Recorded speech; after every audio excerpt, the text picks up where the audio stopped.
Welcome once again to Commander by Danon. Today we start looking at the newest set coming from Magic, Aether Drift.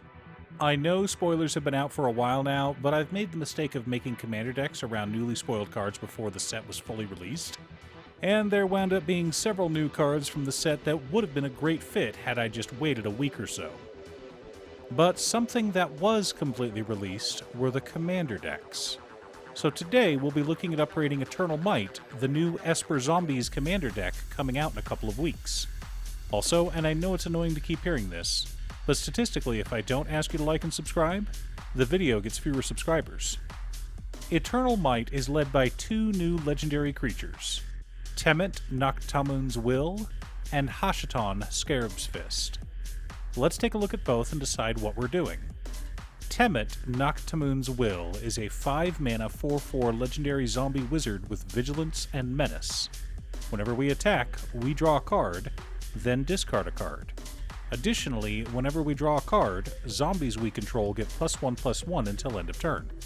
Hashaton, Scarab's Fist is a 2-mana 1/3 legendary zombie wizard. Whenever we discard a creature card, we may pay 2 and a blue. If we do, we create a tapped token that's a copy of that card, except it's a 4/4 black zombie.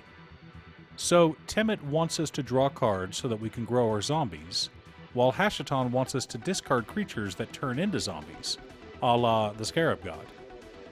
While they both work fairly well together, I think it would be more fun to split them apart. For those who are new to the channel, I like to take commander decks and do upgrade videos. I then take the removed cards and build a new deck from those pieces. My goal is that one of the decks will always be $100. That's the pre-constructed deck, sleeves, and a deck box, all for under $100. In this case, we'll be cutting a few cards from Temet, spending about $30 on cards, and then using my link down below to buy sleeves and a deck box from my sponsor. Speaking of which, this channel is sponsored by Ultimate Guard. Ultimate Guard is now the official partner of Wizards of the Coast, and as such, they are able to print official art on their zip folios, including this gorgeous folio featuring art from Bloomborough. The card is Seasons of the Burrow, and as you can see, it is beautiful. Like all Ultimate Guard products, their zip folios are top quality. Find it if your local game store carries Ultimate Guard products, or click the link in the video description to go to their Amazon store. Man, that was a pretty good segue. Anyway, since we're going to be upgrading a Precon, we'll start by focusing on the deck and the core theme. We then remove any cards that don't fit the core theme and set them aside for our other commander deck. We'll then compare what's left to our checklist. Oh, I should probably mention that as well. In order to build a functional commander deck, you need lots of different pieces, which is why I try to rely on my handy-dandy checklist. 50 mana sources, usually split between 37 lands and 13 pieces of ramp, 10 pieces of card advantage, 8 to 10 pieces of spot removal, 2 to 3 board wipes, 2 pieces of graveyard hate, and 1 sudden I win card. So let's start with cuts, then we'll talk about upgrades. First of all, we're cutting Hashaton Scarab's Fist because he's going to be our second deck's commander. Renewed Solidarity, Ret 2 Mystic, Cryptbreaker, Timeless Dragon, Champion of Wits, Forgotten Creation, Archfiend of Ifnir, Dread Summons, Liliana Death's Majesty, the Scarab God, Godpharaoh's Gift, Cast Out, Gempalm Polluter, Twisted Abomination, Lazotep Chancellor, Gate to the Afterlife, Ash Barrens, Desert of the Glorified, Desert of the Mindful, Desert of the True, and a Swamp also got the cut. You'll note that almost all the cards we cut had to do with either discarding or cycling. I'm sure you can guess what the theme of the deck led by Hashaton will be. Now, to replace what we've lost, I've got Diregraph Captain, and Death Baron as Lords, Negate, Generous Gift, Fracture, and Commit Memory as some additional interaction and spot removal, Verena Lich Queen, Phyrexian Arena, and Teferi's Ageless Insight for some consistent card advantage, along with Brainstorm, Brain Surge, Stroke of Genius, Blue Sun Zenith, and Kindred Discovery for some burst ramp, Azorius Signet, Talisman of Progress, Chromatic Lantern, Rooftop Storm, and Mind Stone for some additional ramp, and Bajuka Bog, Shine Shadow Snarl, and Tainted Field helping to round out our lands. We were a little low on Orzhov colored lands. Now that we've added those, here's what our deck looks like. 51 mana sources split between 37 lands and 14 pieces of ramp. A little heavy, but some of our ramp only works on zombies, so it's fine. 15 pieces of card advantage, 12 pieces of interaction, 2 board wipes, 2 pieces of graveyard hate in Bajuka Bog and Commit Memory, 1 sudden I win card in Kindred Discovery. Remember, Temet makes all of our zombies bigger for each card that we draw. Kindred Discovery draws us a card whenever one of our chosen creature types attacks or enters. So if we swing out with 5 zombies, assuming Temet was on the battlefield the whole time, they'll get +7/+7. 1 from our draw step, 1 from Temet, and 5 more from Kindred Discovery. I also wanted to increase our card advantage package. Brainstorm all of a sudden acting as a giant growth for our entire army makes it a very fun card to have. All told, our upgrades come to just under $30. Plenty left to pick up sleeves in a deck box. But what are we doing with the rest of our deck? What kind of evil shall we build? Well, for this deck, I didn't want to stick to a budget. Let me tell you a story. Once upon a time, back when I'd made a return to Magic and was playing Standard, I tried to build a deck with the Scarab God and Anointed Procession.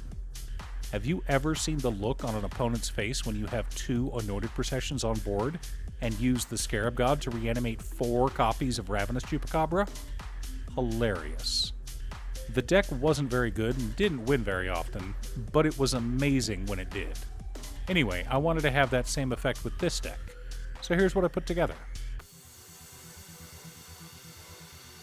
Our land base consists of Command Tower, Exotic Orchard, Flooded Strand, Polluted Delta, Marsh Flats, Rafine's Tower, Hallowed Fountain, Watery Grave, Godless Shrine, Meticulous Archive, Undercity Sewers, Shadowy Backstreet, Irrigated Farmland, Fetid Pools, Fetid Heath, Azorius Chancery, Dimir Aqueduct, Orzhov Basilica, Desert of the True, Desert of the Mindful, Desert of the Glorified, Secluded Steppe, Lonely Sandbar, Barren Moor, Drifting Meadow, Remote Isle, Polluted Mire, Ash Barrens, Bajuka Bog, 3 Plains, 3 Islands, and 2 Swamps. Not exactly budget, but I wanted plenty of cycling lands in the deck.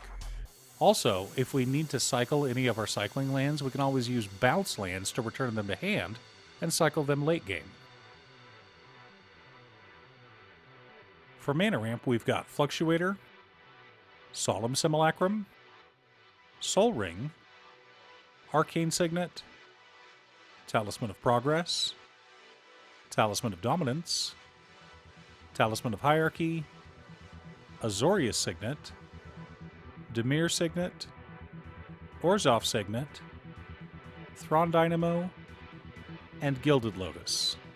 Wanted enough ramp to be able to activate our commander multiple times a turn.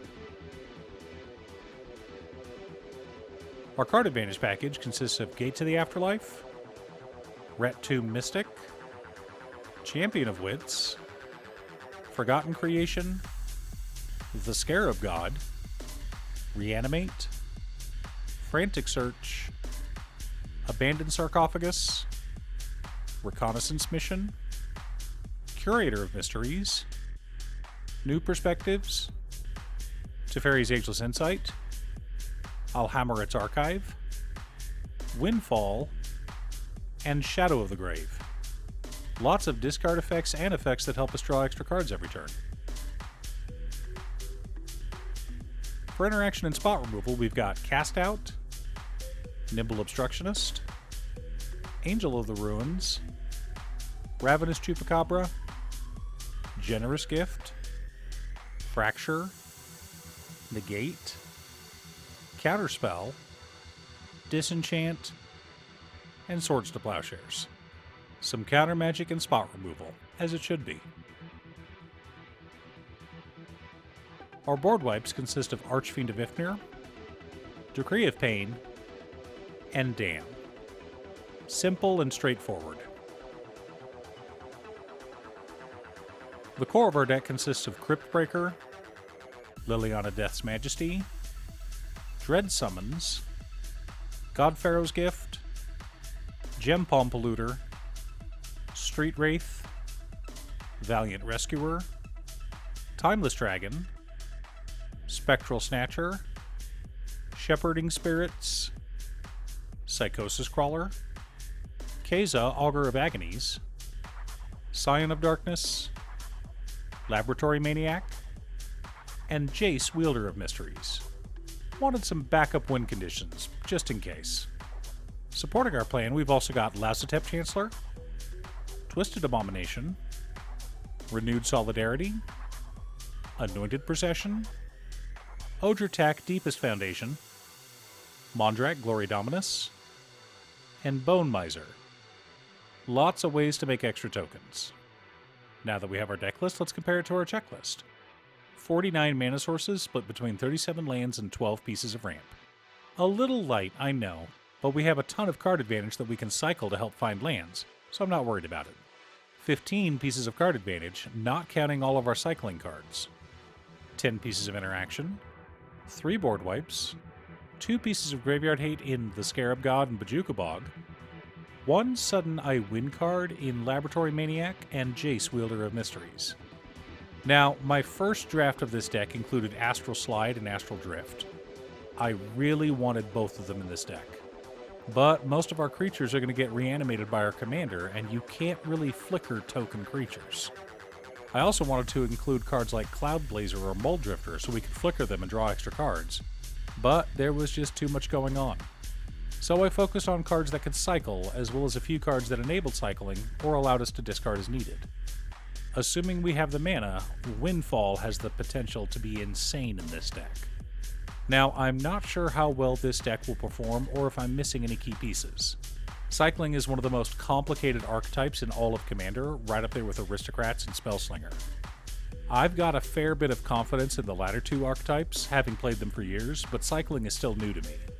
So if the deck needs some key pieces, let me know down in the comments below. Or, if you build it and crush your pod, let me know that too so I can feel validated. Are you picking up a copy of Eternal Might? Leave a comment below and let me know what your plans are with it. Thanks for tuning in.